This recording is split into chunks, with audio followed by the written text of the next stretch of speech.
Mitt Romney is speaking out about his election loss for the first time, and he's blaming it in part on what he calls, quote, gifts that the president gave to his supporters. Let's talk about that and more with the Republican Governor, Bobby Jindal of Louisiana. He's the new chairman of the Republican Governors Association. Congratulations, by the way. I guess I got to say congratulations on getting that job, Governor, but thanks very much for joining us.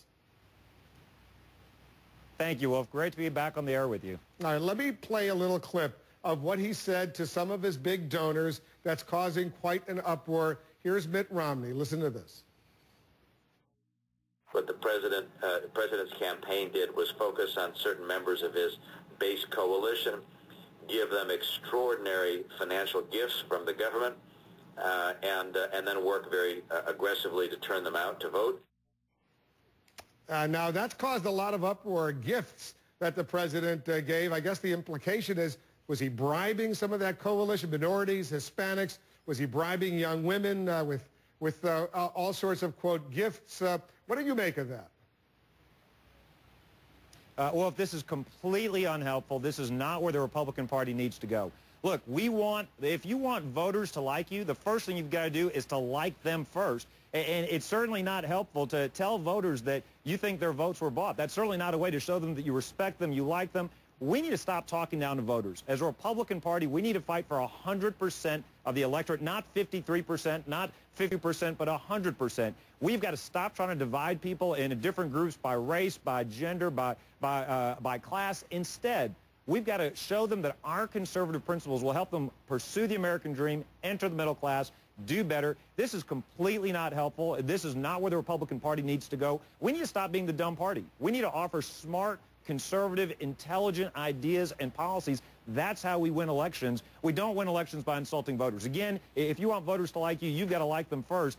Telling them their votes were bought is not helpful. It's not true. This is not where the Republican Party needs to go next. It sort of reminded me, Governor, I don't know about you, but it reminded me of that really controversial comment he was overheard at that fundraiser in Boca Raton last May down in Florida, speaking about that 47% who were effectively, I'm paraphrasing, what moochers, including recipients of Social Security, veterans, anyone who gets government assistance, if you will. That caused them an enormous amount of problems during the campaign as well. Do you see a similarity here and there?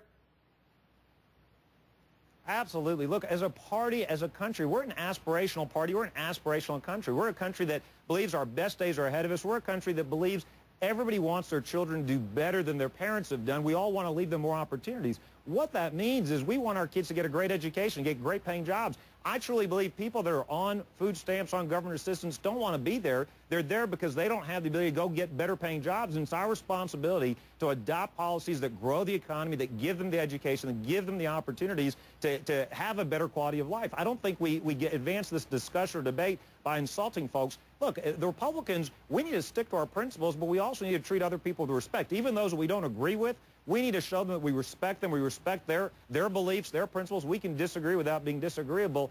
Republican candidates this year did a lot of damage to the brand. They said a lot of dumb things. We need to condemn those remarks. You saw it in Indiana. You saw it in Missouri. As a party, we need to stop talking down to voters. We've got great ideas on school choice, on putting great teachers in the classrooms, on energy independence, on a lower, flatter tax code without all the loopholes and the breaks for the wealthy and the special treatment. Let's go out there and put those policies out. Let's actually have an honest intellectual debate with the other side about the best course for this country. Let's stop insulting people. The reality is we do have too many people on unemployment, but they're not there because they want to be there. They're there because they're not good-paying jobs in this economy. Let's grow this economy. Let's stop insulting the voters. Did you convey these same thoughts to the governor when he was the Republican presidential nominee? Look, I don't know how much benefit there is to continue to look back. Mitt Romney is a good man, an honorable man. The reality is I don't think his campaign laid out a vision how his policies would benefit every single American. I think they ran a campaign based largely on his biography, his resume. It's a very impressive biography, very impressive resume. But at the end of the day, presidential elections are about visions, about policies. I think now as a party, as a country, we need to look forward. We need to congratulate the president on his win. It was an impressive win. As a party, we now need to look forward and fight for every single vote in America. And the way we do that is treat people with respect. We don't need to be like the Democratic Party. We don't need to divide people into special interest groups. We don't look at people as members of racial groups first or gender groups or geographic or class groups. We treat every American as an individual. We don't think demographics is destiny. We say the circumstances of your birth don't determine your outcome as an adult. We want every American to have the opportunity to pursue the American dream. We're going to treat them with respect. We're going to offer policies that help them and their children do better. That's what we got to do to be a majority party to win national elections. And by the way, governors are doing this. The reason we've got 30 Republican governors is they are working to improve schools in their states. They are working to balance their budgets, grow their private sector economies. We've got ideas at work. We don't need two Democratic, two liberal parties in this country. We need two parties. The Republican Party doesn't need to moderate our principles. We do need to modernize our party, however. One final question, Governor, before I let you go. Comprehensive immigration reform. All of a sudden, Republicans and Democrats, they're talking about it. Lindsey Graham, he's trying to get together with Chuck Schumer to see if there's an opportunity. Are you in favor right now of major legislation that would deal with comprehensive immigration reform, securing the border, but also having a pathway to citizenship for some of those illegal immigrants who are in the country? Wolf, several things. Absolutely, I am for a comprehensive approach. Let's stop making this a political issue. Let's solve this issue. It does have to include securing the borders. Look, the president 4 years ago said he was going to present a proposal. Let him present that proposal so we as Republicans aren't negotiating with ourselves. But we in the Republican Party need to be very clear with the American people that we welcome folks that want to come to this country, that want to follow the rules, that want to work hard, make this a better, stronger country. Our legal immigration system is broken. We need to dramatically increase the number of people we allow into this country legally. It's good for them. It's good for our country. Right now, our immigration policies aren't good for our country. They're not good for families. We have folks that come here. We educate them. We kick them out of our country. As a Republican Party, we need to be very clear. We welcome those folks that want to come here and make this a better, stronger country. It takes a lot of entrepreneurial spirit and risk to move your family here, to take those chances, to want to get good-paying jobs, to work very hard.